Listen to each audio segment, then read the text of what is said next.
welcome to the Life Malcolm Show. Um, so I'm trying to put y'all in this watch party. We really want to appreciate our brother Larry Hodge for putting the pressure on us. We had to take it right down to the last minute of the word, and we appreciate that. We don't mind the pressure, brother Larry, but we gonna get it in. Check it out. Today we have a pretty dope show. It's dope to me because it's the first show of the year. We have a guest, and this guest is like a really super cool dude, super dope guy. Hold on, just first of all, let me say this. Welcome to the Life Malcolm Show.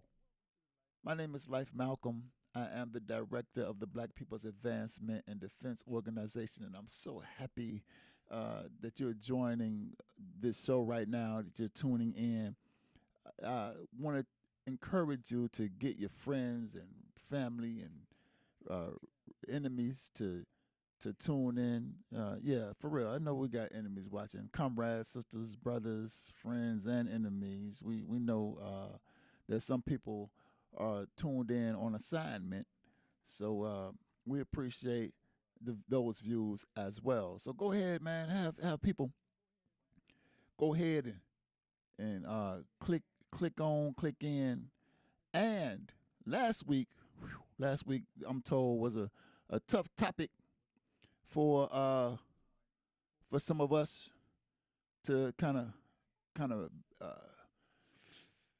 listen through, because we talked about my main man, Young Life Lazarus Coleman, in the edition of the Life Malcolm Show we aptly titled Bandits in the Hood. That was part one. And of course, as you know, when you have a part one or something, you're going to have a part two. And so, I can't get y'all in the watch party yet, but I'm working on it. When you have a part one, you're going to have a part two. And this week is part two, Bandits in the Hood, part two. Last week, the reason why we spoke about Bandits in the Hood, part one, themed around my beautiful son in whom I am well pleased, is because last week, January 5th, 2021, marked the 6th year to the day that bandits came to my home and murdered my son, shot him, set him up to rob him, shot him and killed him, murdered him in my front yard. As Providence would have it, today, January 11th, makes the 6th year since I was on trial. So you get it, 6 years, right? That was 6 years ago. And 6 years ago today, I was on trial for my life, facing 7 years in prison. The Tampa Police Department, 4 cops from the Tampa Police Department, 1 dog catcher from the Hillsborough County animal, whatever you want to call it, say animal safety, but I don't know that anybody's safe from them, animals included. That entity with the very specious name, and a Blue Pearl dog killer, all conspired along with the state of Florida to put me in prison for 7 years. The charges were animal cruelty, resisting arrest without violence, and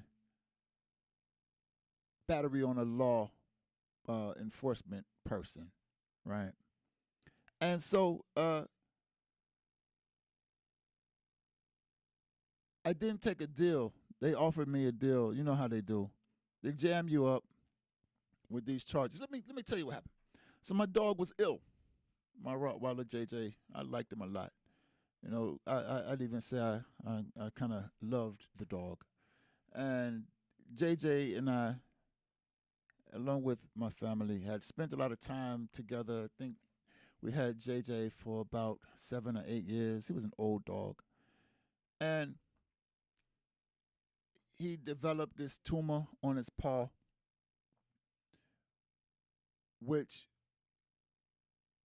indicated perhaps he had some kind of cancer, maybe even bone cancer, and no veterinarian would see him unless they did the thing to him where they detached his testicles from his body. And I mean, I didn't want to do that to my pet.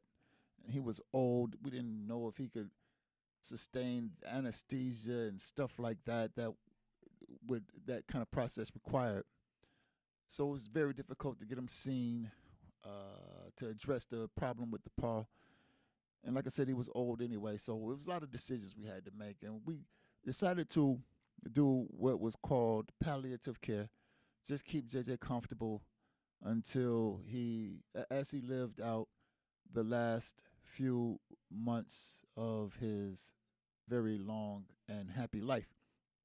And one day, this unfortunate faced white woman came to my home alleging that JJ been shot in the paw and demanded to make some kind of intrusion.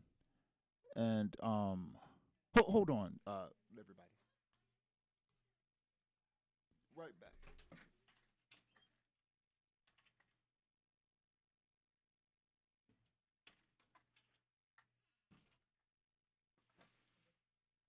Now back to our regularly scheduled program. Uh, yeah. So alleged that JJ had been done some harm, and we provided all the evidence and stuff to demonstrate that JJ had been to veterinarians, was in the process of receiving palliative care, pain medication, topical treatment, a bunch of tender loving care, and all that kind of stuff. And this woman, for whatever reason, decided to drum up this story that we were abusive to JJ. Went to a judge, made up some story, and believable enough to a judge who, for whatever reason, relied on. I couldn't rely on anything somebody who looked like that woman said, but this judge relied on this woman's word in this affidavit, and this woman came back to the house with a search warrant and about 15 Tampa cops. Now, four of the cops that are the subject of this particular Bandits in the Hood discussion had nothing to do with the initial call, if you will. Trying not to say too much at this juncture because we have a special guest. Let me say that because we're gonna chop it up a little bit more. But can we put up the guest? Yeah. So yeah, we got a special guest who's gonna help talk about this a little further. But anyway, let me just say this. So there was like all these cops there, and so there was several cops who were kind of assigned with the task of executing the search warrant. But then there were these other guys who work with the Tampa police, these other bandits who work with the Tampa police. They got the special bandit group, the ones that wear the Ray vests and the shorts and the ball caps and the sneakers. Don't look like regular police. They look like the super cops. Some of us in the hood call them the jump out boys. They think they called them at that point. This is in 2014, of course. So they came to the home in 2014. The trial was that 6 months later in 2015. So in 2014, they called this special group of bandits the Rock Squad, Rapid Offender Control. Now, these guys generally deal with drug offenses, street level crimes, prostitution, robberies, all this kind of madness that goes on in our community all the time because of other bandits, the bandits without badges. So this special group of guys, special group of bandits that normally don't deal with animal cruelty search warrants and animal cruelty issues, they heard the call that their team of bandits, their bandit teammates, were uh, were in the process of serving a search warrant at my home, and so two of these bandits were partners. Stanky Stephen Alexander Gady and Janky James Valentino, two bandits who worked together with the Tampa Police Department. They used to ride in the same car, farting around and smelling each other and laughing and giggling with each other. And so they hear the call that has nothing to do with them. There's already a dozen police at the house. I have a little small house. A lot of y'all know where I live. Right there on the lane, a little small house. And they're looking for a big dog in a small house. It's already a dozen police there, on the move. If they had not yet arrived, they're already in the process of getting there. And so, these guys show up just because they overheard the call. Now, let me tell you about Stanky Steve and Janky James. Janky James broke his leg, broke his ankle or something like that, trying to catch my son when they rolled up on my son allegedly while he and another young man in the neighborhood were riding a bicycle, one on the seat, one on the handlebars. And so they tried to catch my son. My son, no, when the slave catcher trying to catch him, he broke out. And so Janky James tried to chase him down and catch him. And my son made a move on him, I think hopped the fence. And when Janky James tried to hop the fence, he broke his ankle. And Stanky Steve didn't like that. Janky James was laid up for 6 months. Stanky Steve didn't have his partner with him so he could smell him. He missed the way he smelled for 6 months. And so now 6 months later, finally, Janky James is back on the job to terrorize some more young African people. And he hears the call that either he hears the call or Stanky Steve hears the call. They haven't told the truth about that yet. But what they both concede is that neither of them were summoned to the scene. They both concede that neither of them in their, at that point in time, 4 or 5 year careers with the Tampa Police Department had ventured into this a scene where they were involved with Hillsborough County Animal Services to execute a search warrant for for any reason, right? But so Stanky Steve said he heard the call. You don't know if they called him or he called them or he heard the call, kind of like Paul on the road to Damascus or something like that. But he think he heard the call and saw a light. And Janky James came along too. But Janky James had a more interesting reason for being there. He says that when he heard the call, it was close to shift change. And so he wanted to make sure everybody could get off on time because, the police don't like overtime, right? So he wanted to make sure everybody got off on time. So that's why he showed up to the scene. But the reality is Janky James and Stanky Steve came to my home in the process of executing that search warrant under the guise of executing that search warrant so that they could execute me. But I wasn't home. And so when they got there and didn't find me, when I eventually arrived, the next best thing they could do was trump up charges on me, throw me in jail, and hope that I would go to prison based on those charges. They thought at least I would take a deal, right? They kept offering me something. They'd say, well, you can go to prison for 5 years, 7 years rather, 5 years for the battery on the Leo. And let me show you Stanky Steve and them right quick. We have a group photo of Stanky Steve, Janky James, and then the other two cops with him, John Ricardo. We don't have a nickname for him. He wasn't that important. But and then this other guy. So there's this group of cops, right? You see them arresting me. They claim that I'm resisting arrest, and you can tell I'm cool with it. I know what the state does to African people, especially African people who have the guts to fight. And so yeah, we gonna take this break. I'm gonna finish this story and bring our guest on. So just hang on for a few ticks. We'll be right back. The Life Malcolm Show, In Touch News, where everybody is a star. We're going to open up the phone lines, too, so stay tuned.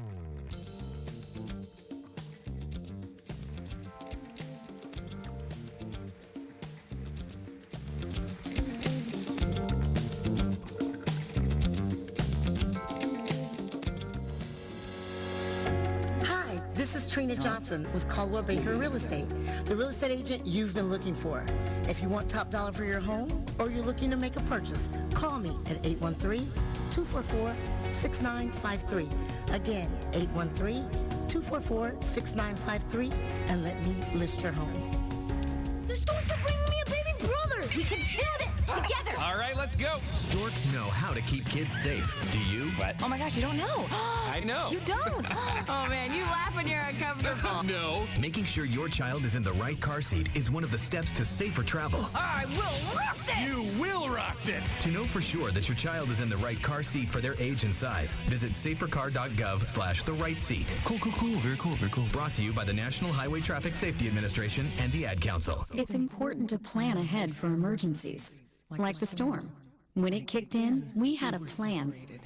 We were able to get in touch with each other in no time. How to find each other. The whole experience was fine. Most frightening 10 hours of my life. If there's one piece of advice I'd offer other moms out there, it's to stay calm and keep to the plan. Some parents plan ahead, some don't. Make sure you know where to find your family in an emergency. Start your plan at ready.gov. Brought to you by FEMA and the Ad Council. Ladies and gentlemen, You know what time it is. Grab some lunch and let's talk business with Cheryl Cuso every Wednesday at 12:30 p.m. this is how it should be done. Listen in on In Touch Radio.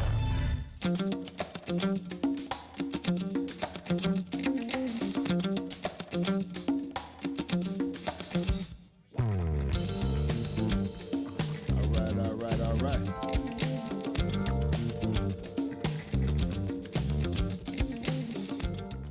Welcome back to the Life Malcolm Show. Want to let you know that we're gonna have a very special guest in the studio. He already in the studio, so it's not really exactly how I planned it. So if you can see him, I need you to pretend like you can't, because I wanted to do it a little slicker. So watch this. Watch this.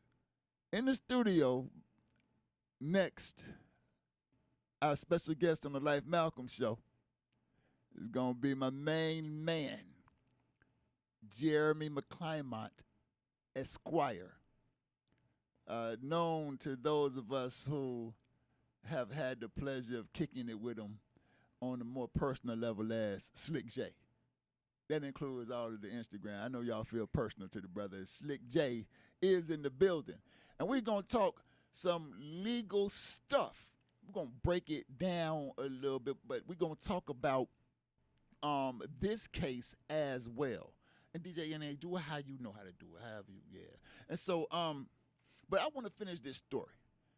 Stanky Steve and Janky James came to the house to kill me, and they couldn't because I wasn't there. They'll tell you that it was they came for this dog, but we all know that anytime you stand up for yourself against the state, the enemy will do everything they can to crush you, kill you, your family, your friends, everybody you know, anything you love. That's the kind of terror the state must impose on us in order to keep us from fighting back. But I fought back, and not because I'm some kind of hero or some kind of Superman. I promise you, the only reason why I fought back, the only reason why I knew how to fight back and still know how to fight back is because I was organized then, and I am organized now. Long live the African People's Socialist Party, and Chairman O'Malley used to tell her. And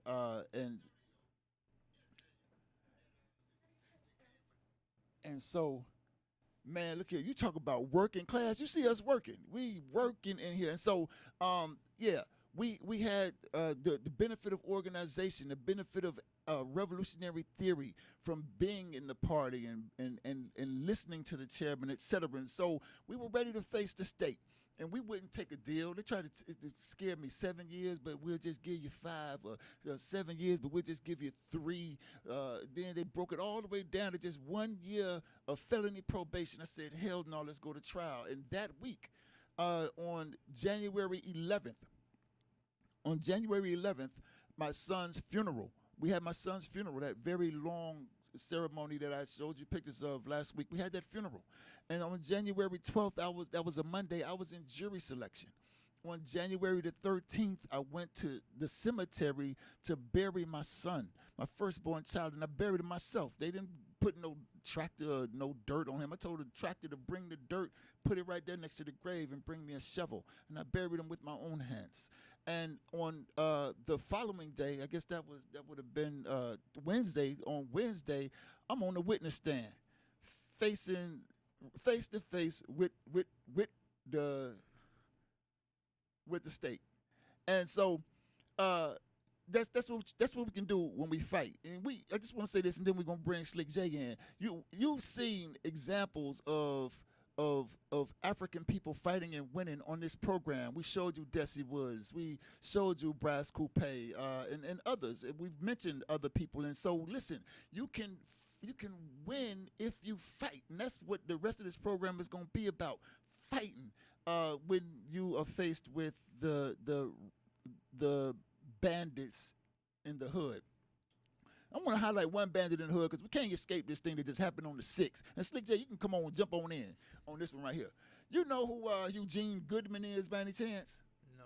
Eugene Goodman, you know he's just probably not by name. You know this Negro cop that everybody's celebrating for running up the stairs. I know that, yeah. Yeah, running. Okay, yeah. So now you know the story now in mainstream colonized media is that he's some kind of hero. Have you heard that narrative? I heard it. They saying that he chased they almost seem to suggest that this guy chased the domestic terrorists away from other people who might find themselves in some kind of jeopardy. Like, so in other words, this Negro wasn't running for his life. He wasn't running to save his own ass.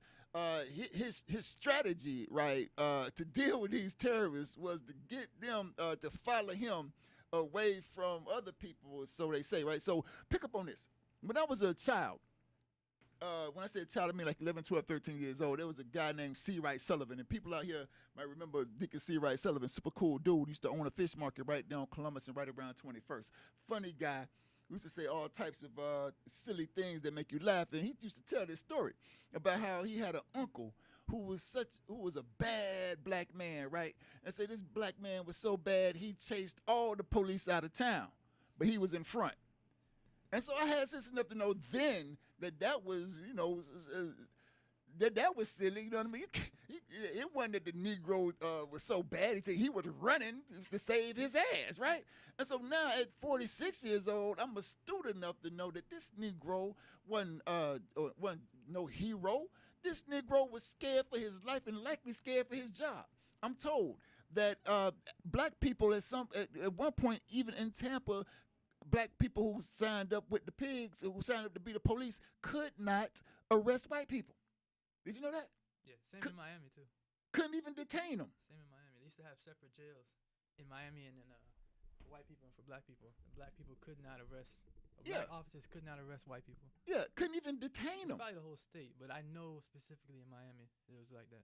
Couldn't even hold them till the white police get there. They got to let them go. See them break the law, you got to let them go. That's what I'm told, right? So I'm saying that this is in Elijah Goodman's genes, and every Negro cop knows what will happen to them if they were to do to the colonizer the type of thing that they do to us in the hood, or the type of banditry. They will pull a gun and shoot you for a nickel bag of cocaine or a 20-piece cent of crack. But here you have a whole mob. If anybody's scared, I know scared when I see it. This man is running scared in fear of his life. These bandits always talk about they in fear of their lives, right? You know, she had a purse, and I was in fear of my life. That's why I shot her. You know, he had a phone. This guy, obviously in fear of his life, he won't pull his gun because he knows what will happen to him, and I believe there's some history in that. But, all right, enough of that. We're going to talk about, I just wanted to give some backdrop to the Bandits in the Hood Part 2. We're talking about how police will get you if you let them and if you don't fight back. But we also here to tell you how to fight back. And I want to say I'm so happy and honored to have you as a guest on the show.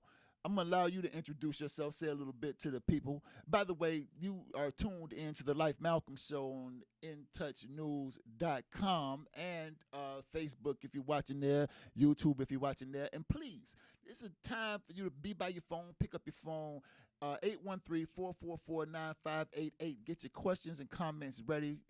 we want to hear from you. But go ahead, Slick J. Tell the people who you are. It's my turn. Slick J. So, my name is Jeremy McLymont. I'm an attorney here in Tampa, Florida. I went to law school. I'm from Tampa. I grew up here, went to elementary, middle, high school, and even college in Tampa. After that, I went to Miami for 5 years to study law at the Florida International University College of Law for 3 years, and then 2 years I worked at the Miami-Dade Public Defender's Office. When I was done doing that, I felt that I was done and prepared enough to open my own law firm. That's what I did. I opened up a law firm here in Tampa and with an office in Miami. And so, I mean, that's me in a nutshell. Well, brother, can you be a little more specific? What's the name of the law firm? You gotta ask good questions and get good answers. Right? See, that's that good lawyer talk right there. So the name of the law firm is Acelia Law Firm. If you can see from the video, I don't know if you can see this far out. Bam! Oh yeah, Acelia, spelled Asilia. And I know the next question is, what does it mean? Yeah, that's see. Yeah, so I didn't want to name the law firm after myself. People typically, I'm sorry, I need to make sure I talk into the mic. People typically name law firms after themselves, so it'll be their name, law group or whatever, PA. So it'd have been Jeremy McLymont, PA. So I wanted to name my law firm something that was representative of the type of work that I'm doing. And so I created a word. The word Acelia was created, and then on the back end I found out that it is actually its own word in the language, in the Swahili language. So the word that I created, the A at the back end of Asili is for my middle name, Alexander, and my middle name means defender of men. It's a Greek word. And so I put that on the end of a Swahili word. The word means Asili. The word means Asili without the A at the end of it means origin or original. So I translated out to mean the original defender of men. And that's what the Acelia Law Firm stands for and means. That's what's up. So me and Mr. McLymont, I guess he ain't like that Slick J. No, man, you can know. call me Okay, Slick J. all right. I know we all just wanted to- professional and, but man, this the homie to me, man. I had the opportunity to meet Jay in South Florida when I attended St. Thomas University School of Law. He was at the super powerhouse law school known as FIU. They always kicking butt in the bar exam and what have you. And Slick J was doing a lot of, networking and move making there. He was affiliated with this entity called Koziak, and the Koziak Foundation would present like a picnic and a picnic before the picnic. And so I met Jeremy at the pre-picnic, right? Yeah, so they have Kozak he's a Jewish guy in Miami who does a lot of things for black people, and I guess for black lawyers, and I guess the black community as well, you could say. But anyways, he has these big mentoring picnics that he does every year.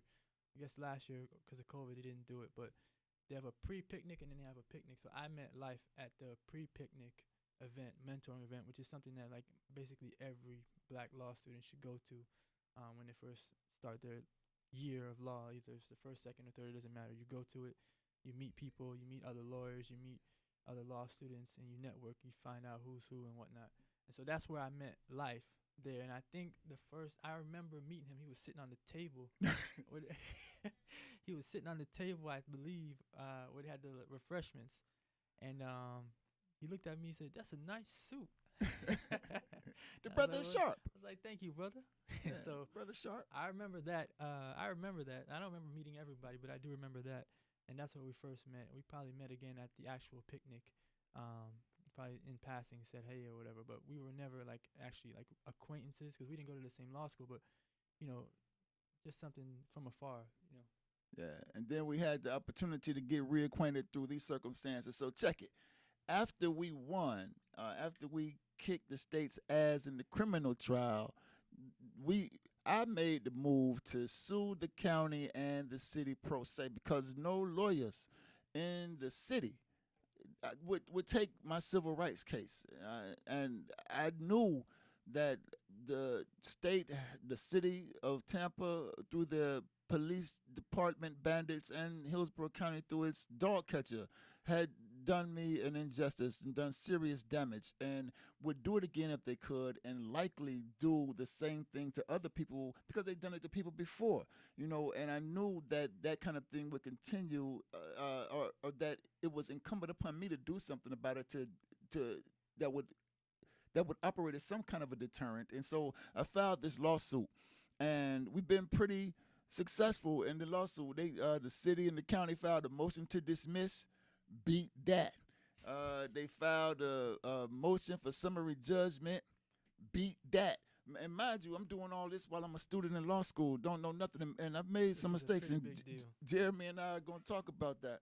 But after I beat the motion for summary judgment that the city and the county presented to the federal court, and this is in federal court.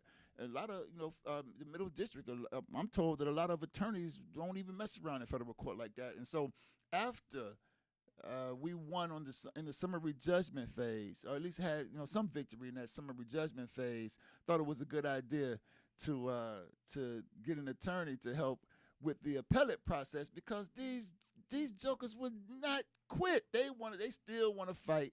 And so you want to fight, I want to win is the mentality. And I sought a teammate in that endeavor, and reached out to my man Kenny Ramos, who is a fellow classmate of mine at St. Thomas University. And Kenny, how you and Ken know each other?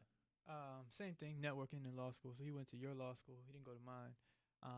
And honestly, I don't know if no, I do remember how I met Kenny. So I was in law school at FIU, had gone back come back to Tampa for Christmas break or whatever, and I was cutting hair at the barbershop. And Kenny was there. He was getting his hair cut by another barber named Moses. And Moses told Moses that he wanted to go to law school. He was preparing to go to law school. So Moses connected him with me and said he's at law school. He's in law school now, and I think Kenny was trying to make the decision of which law school he wanted to go to. So I just told him a little bit about FIU or whatnot, and that's how we met. And from there, we stayed in touch and whatnot. And then obviously when he got to law school, I saw him down there, and not at FIU, but at St. Thomas. But the community is so small, I ran across him, and then from there we became acquaintances, friends. Yeah, man. I believe in good energy, good vibes, the ancestors directing my steps. And so, these types of connections, I believe, have some, I should say, bring some proof to this idea that my ancestors and good energy and all that stuff revolves around me, even in times of awful attack. All right, cool. So now speaking of awful attacks, we're going to talk about the case a little bit, talk about some legal stuff. I'm going to let you lead the way, but I want to say, and I know we're going to do a word at the end of the program, but I do want to remind you that there's a scripture, I think it's Matthew 18:20, that says something like, where 2 or 3 are gathered together, I will be one in the midst, right? And as Dr. Khalid Muhammad reminded us, that's what the FBI say too. So where 2 or 3 are gathered together, 2 or 3 like us are gathered together, please understand that they are one in the midst of us. So we want to definitely be mindful of how we, how much we say in this process. So go ahead, man, take the lead. What I thought you was gonna tell him was that African proverb: if you want to go,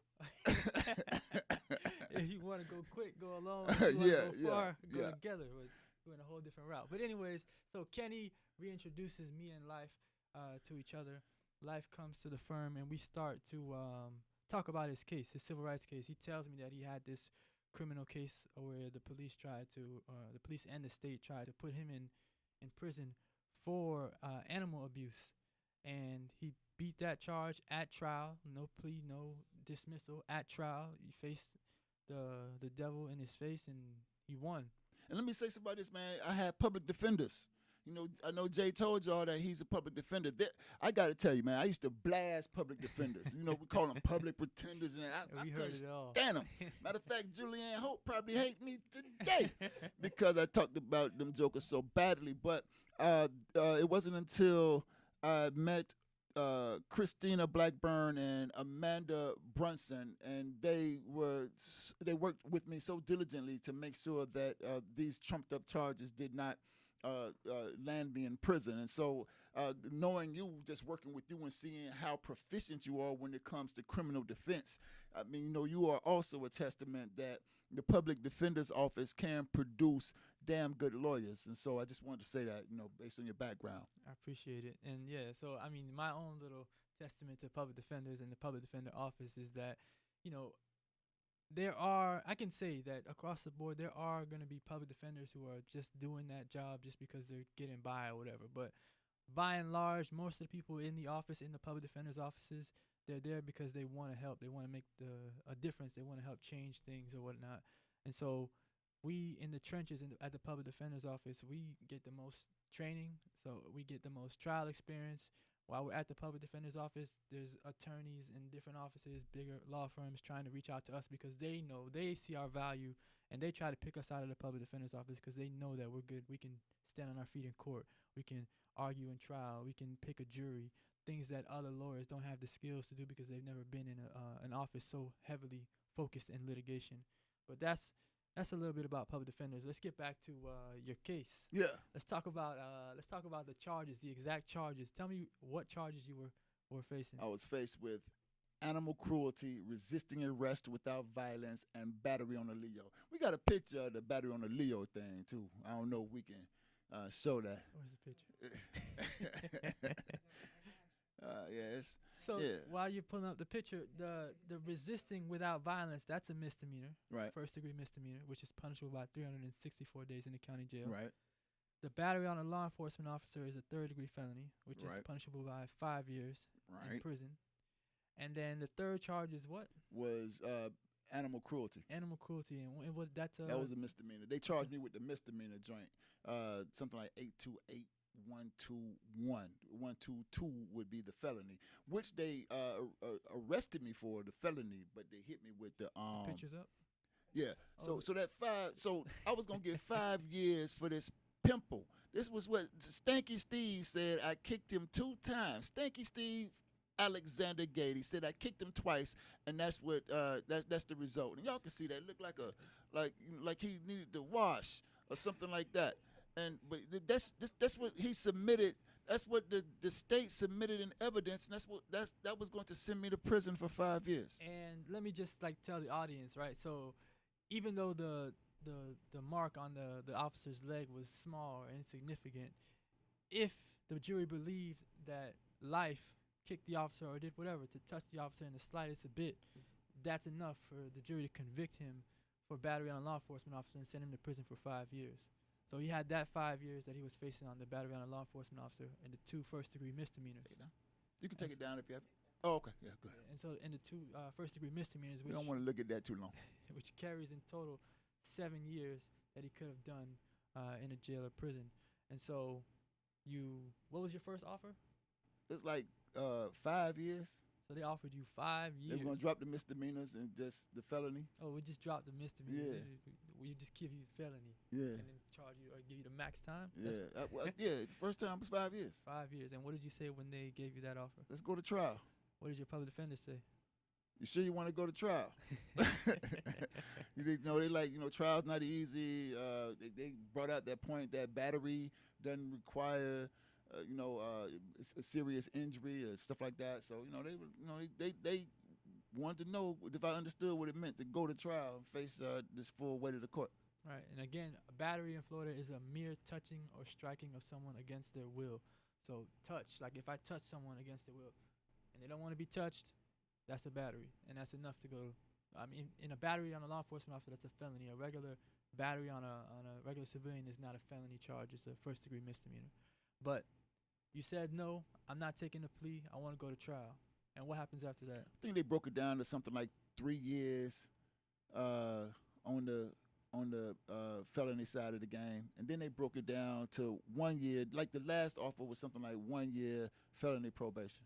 So these plea offers, are they going back and forth with you on the same day with these offers? Or No. over the course of time? We keep coming back to court. I got arrested in July of 2014, and then end up getting 2 trials. We were supposed to have a trial in December, but it got continued to the first week in January. So it's over the course of those 6 months, we going back and forth. All we're doing is showing up to discuss whether I'm gonna take a deal. All right. So every time for 6 months you go into court, and every time you go to court, there's a new offer on the table. Correct. And it's less and less time each Correct. time until it gets down to what, 1 year of felony Yeah, that was probation? the week before trial. The week before you get 1 year of felony probation. Right. And at this point in time, the week before trial, where you get this offer of 1 year felony probation, what had your son been murdered at that point yet? Yeah, that was right. I just left the hospital, Okay. and got to the courtroom, and that was the offer.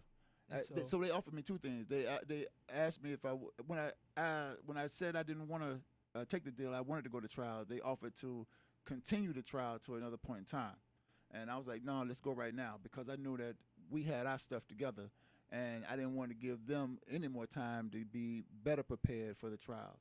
So did the emotions from your son's murder have anything to do with your confidence level in going to trial, or was it just like, I don't even care anymore at this point, I'm gonna just go to trial?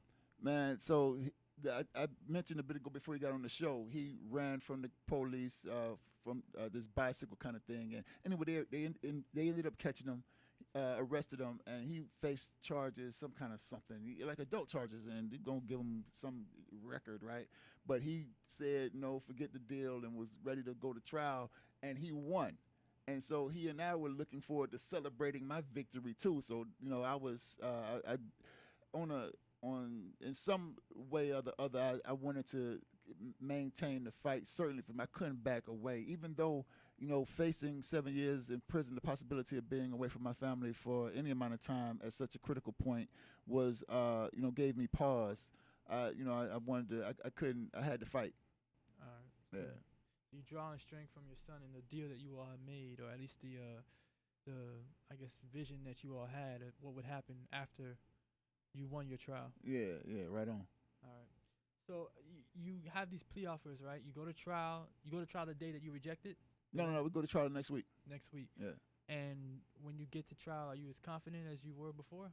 When I walked in, and then I sat down at the defendant's table, and then shit got real. Woo!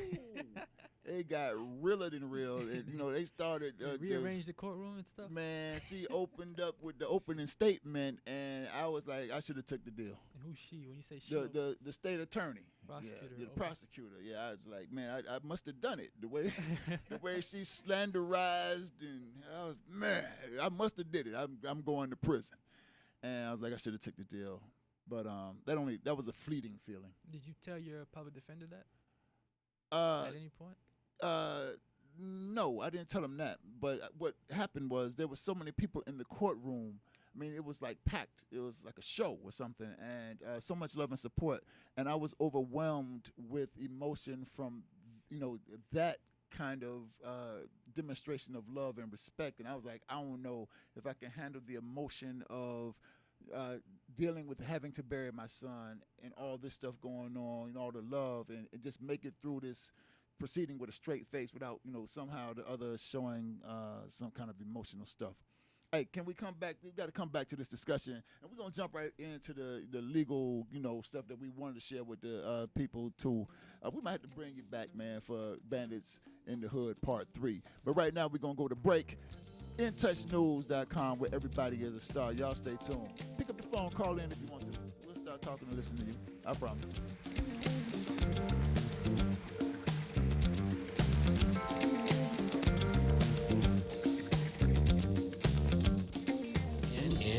In Touch Radio. This is Joel Sylvain and Kevin Carr, and we're with Power Moves, where celebrities, athletes, key influential executives influencers share how they make money, how they attract power, and how they earn respect. Come join us every Tuesday at 8 p.m. Power Moves on In Touch Radio.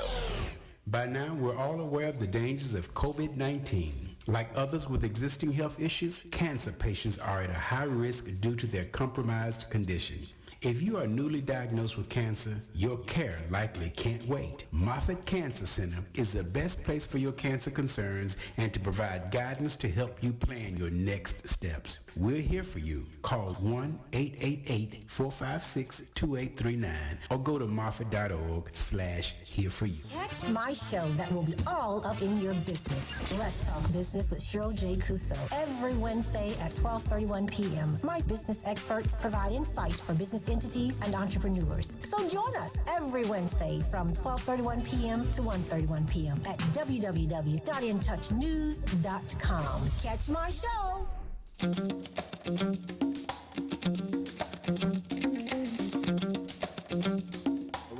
right. Welcome back to the Life Now Show. One of the viewers asked what you specialize in. You want to tell them? Yeah, so not just me, what me and Life specialize in now, because Life is at the firm with me, but we specialize in criminal defense and civil rights. Most of our cases right now, quite naturally, me leaving the public defender's office is criminal defense, but that's what we specialize in. And so we gonna chop it up a little bit. I think you want to ask a question about, me testifying. Yeah, in your trial, and let's go over this quick because we want to talk about some other things before the show ends. But you testified in your own trial, right, on your behalf, right. And how was that experience? It was cool, man. I was the most confident I felt in the case, well, except for the fact that I had a tremendous brother on the stand, veterinarian named Dr. Glenn W. Cherry. I got to shout him out. Y'all might know him from WTMP, man.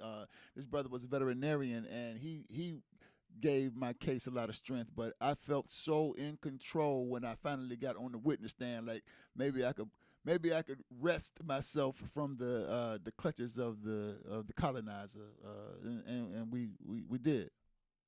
And so when you're testifying, at any point you ever get like cotton mouth? Is there any point where you want to jump up out the chair? No, but I had on a 3-piece suit because my public defenders told me that I wasn't going to testify that day. They thought I was going to testify the next day. So I had my whole trial wardrobe ready. And on this day, I was going to wear my 3-piece suit because I know the next day I had to testify. I was going to wear a nice light color. And man, I was hot. I'm in here sweating. And I'm not nervous or nothing, but I'm literally hot and dripping with sweat. So I'm on the witness stand like this, looking looking. but I'm so unemotional and stoic that I guess I didn't look like I was sweating because I was lying. Thank God. Yeah, for real, right? Be sitting here today. not with this conversation. Yeah. Oh no, it ain't time yet. I still be in a year. So let's switch gears to talk about your civil rights lawsuit that you filed while you were in law school in a federal court. Yeah. Barely knowing anything about the law. Yeah. And trying to get through law school, which is hell on wheels in its own. Yeah. Right. So what prompted you to file that lawsuit? No attorney would take my case. Everybody kept rejecting it. And now I know why. So when you filed the lawsuit, how did you put together the first complaint? Poorly. Just tried to find something online. The first complaint, I found something online to use as a template. The middle district judge, actually the magistrate judge, told me get out of court, come try again. And so I had to do a second amended complaint and did that. And that wasn't well pled either. And so I finally found a friend who had a successful civil rights lawsuit in that middle district court, and she offered me a template that I could use, and I followed that as best I could with my limited knowledge. Made a lot of errors though. All right, and so you ended up filing how many complaints? I ended up filing 3. So my third amended complaint is what has us afloat right now. All right. And just to cut to the chase right now, as a pro se litigant, do you see some of the mistakes that you made? Absolutely. All right, and tell the people. So as a pro se litigant, I did not. Pro se means you file something without a lawyer. And so in doing that, there are a lot of things, a lot of counts that I could have added to my complaint that I neglected to add. Counts such as retaliation, because the police, the city of Tampa, know exactly who I am. And the reason why they were at my home was for that reason. And so we had a retaliation claim there. I could have pled better against the city and against the county, and could have still had them on the hook. They were able to escape liability simply because I didn't plead my Monell 1983 claim well enough. And there's some other claims I could have, like First Amendment claims I'm sure I had against it. But I just missed it. In a nutshell, I just missed a lot of claims because I didn't know enough about the law. And if I had added some words to some of the claims I made, we perhaps wouldn't have to deal with this appeal. I would have, the record would have been clearer for the court. In short, missing claims means you're missing money. So and missing recovering damages that you suffered. So if you don't plead all the causes of action that you should, and if you don't plead them properly, you're gonna miss out on being able to recover from those different things. And so after you file this complaint, your third amended complaint, you start going through the process. You start taking depositions on your own. Right on. And that means you're questioning the officers, right? And you have them under oath, right? And all this stuff. And so after you question all these officers, how many officers you deposing? Question 3 of the cops: Stanky Steve, Janky James, and William Brad Fair, who grabbed my scrotum a bunch of times like he thought that was a weapon. And so, well, bless his heart. And so question them, and then question Dunkley, who was the dog catcher who started the whole thing. So you take these depositions, you're going into discovery phase on your own. Yeah, interrogatories, requests for admissions, requests for production of documents. Did your law school professors realize that you was a little bit more tired than the other students? They realized that I was a little more tardy than others. Yeah. So. All right. So in this case, let's cut to the chase. Let's talk about qualified immunity, because that is a big topic. Now, that's one reason why I believe a lot of law firms and lawyers didn't want to take the case, because they saw that the officers would be granted qualified immunity. They saw it as a serious bar to my claims. All right. And in your claim, in your complaint, did you plead causes of action, federal causes of action against these officers? Yeah, I did. No, I did not plead federal causes. So not against the police officers, but against the county officer, Dunkley. The one what he's saying is he pled the federal charges against just one of the persons involved, one of the defendants, which is just the animal worker and not the police officers. Those cops, I pled state claims against them, and those survived. Okay. And so, but that's the thing. I should have pled federal claims against them as well, for example, of claims I missed. And honestly, the difference between pleading those things in his complaint is really just adding a few words to the complaint, and he missed his opportunity to file federal, claims against those officers and potentially having those officers on the hook for additional causes of action. And so after you file this complaint, you get your motion to dismiss. So the government puts in a motion to dismiss. Right. The judge denies that. Right.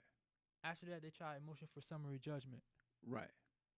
The judge denies that. So actually, it was so the magistrate judge came with the report and recommendations. The government opposed that report and recommendations, but the district judge came and affirmed them. Then they filed the motion to dismiss, and the district. I want all my credit. We kicked go ahead. There were a little bit more things besides just the motion to dismiss and the summary judgment. Yeah. But we don't have all day long. Right. Only brought me here for an hour. Right. So let's keep it short. All right. Motion to dismiss, you won that. Right. Summary judgment, you won that. And now the government is trying to appeal the judge's decision to the 11th Circuit. Higher court. A higher court. And now that they're appealing it to the 11th Circuit, what are we doing? Getting ready to kick ass. I mean, we researching. Listen, I'm gonna tell you this. This brother is sharp and courageous. I mean, listen, there are lawyers who've been practicing in this area for 20, 30 years who would not touch the case. I called Ken. Ken connected me with Jeremy, and he was like, let me see what you got. And he saw the merits of the case, saw how we'd been successful through those several phases we've just mentioned, and said, yeah, let's run with it. I'll take it on. And yeah. So we are involved in serious research because there are things like qualified immunity that can damage our claims, even though the district judge in the summary judgment phase allowed us to continue. The appellate court could kill us if we don't do our job correctly, and that means right now. So since we only have state claims against the cops, they have they're pleading something that's akin to qualified immunity in federal court, which is statutory immunity under 76828, something like that, 9A. And so see me flexing, and so they're claiming statutory immunity, and it's the same idea as qualified immunity, sort of. But So let's define qualified immunity. What is that? So qualified immunity says that cops cannot, state actors, most in this case, police cannot be held personally liable for conduct in their that they do in their official capacity, unless the plaintiff, which would be us, can prove that there was a constitutional violation, and that constitutional violation was also a violation of a clearly established law. And a clearly established law in Florida is a law that is decreed by the highest court of the land, which is the Supreme Court, the highest court in the jurisdiction, which in this instance would be the Florida the Florida Supreme Court, or an appellate court. And so. And so, just to cut in real quick, so the qualified immunity issue is something that's been in the news a lot lately, especially after George Floyd's death and these different people who have died over this past summer, because it's something that was created by the Supreme Court of the United States, not by actual legislators. And the Supreme Court took it upon themselves to grant these officers, these state actors, this immunity, meaning that they cannot be sued unless the two prongs are met that Life just talked about. And so you've got a whole bunch of cases where people have been wronged, like seriously wronged, shot, killed, police have robbed from them, and all these different things. And because the two prongs haven't been met, because the right wasn't clearly established, the court found that these officers were entitled to qualified immunity and threw out people's cases. So you got situations where, and these are real situations, where police officers were run into someone's house, stole money, $225,000. Yeah, I read that one. $225,000 out of their house in rare coins and whatnot. And because there was no clearly established law, and meaning that there were no court cases similar to that from the prior to this incident, that these officers were entitled to qualified immunity, and so therefore the persons who were wronged in this situation, their cases was thrown out. And there's, if you can go online, I can send you if you got a way to. No, I can go ahead send and you tell them how to different. get to the website. Yeah, tell them all that stuff real quick. Website. We're gonna close out with a word from the word, and just you got enough time to run the information, let them know how to get with us, and then I'm gonna hit the word for the word. We got 2 minutes left. Yeah. This is the whole conversation that we have about qualified immunity. But website AsiliaLaw.com. Assilia spelled ASILIA law.com. Phone number to the office, 813-549-2813. The Miami office is 786-420-3014. Give them the gram. The gram is the same, Assilia Law. Facebook the same, Assilia Law. Twitter, Assilia Law. Everything is Assilia Law. Bet. I just want to give y'all, you have to fight. And I know a lot of people want to say, give it to God. And, listen, all your business ain't God business. This is a word from the word. All your business ain't God business. And I can prove it. It's in the scripture. Jesus said it himself in Matthew 22, 21, 20.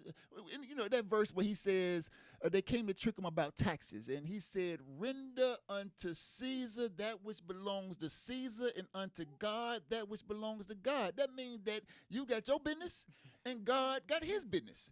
All your business ain't God business. When when the bandits with badges come to the hood and get you, that ain't God business. That's your business. You got to fight. You let God raise the sun and make the moon glow and make the wind blow. But when it comes time to fight, you call it Assilia Law. That's what you do.